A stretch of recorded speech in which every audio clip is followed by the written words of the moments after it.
Sanibingelela ababukeli emakhaya. Udokotela wenu lo Mgibe wensizwa uNtombela Mahlobo. Cha, namhlanje ngiyathanda ukuthi sikhulume ngabantu uthola ukuthi uphuma ephehlweni. Waphuma ephehlweni kade ethwasa. Waphuma wazwaphothulwa kodwa akahloli. Akakwazi kubona lutho. Labo bantu abangibone njengomgibe wensizwa.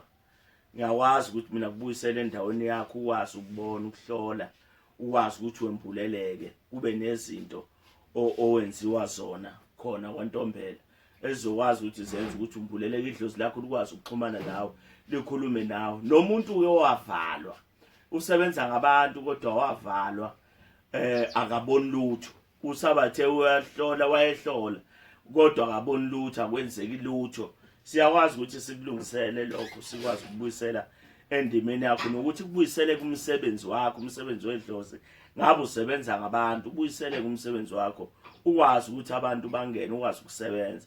Siyakwazi ukuthi sikulungisele lokho khona abantu uthola ukuthi mhlawumbe uthanda ukusebenza njengathi mina angithanda abantu abaningi ibhench eniningi hayi ngisebenza mina 3-2 abantu sengisebenzile sengiyazi ngiyolala ngilale ngivuka kusasa sengosebenza omunye futhi umsebenzi ngoba akufuneki njalo mawenyanga noma uyisangoma awuphumi ukuyobethela ngama weekend awuphumi ukuyobethela uhlezi usekhaya nje hayi akusebenzeki kanjalo.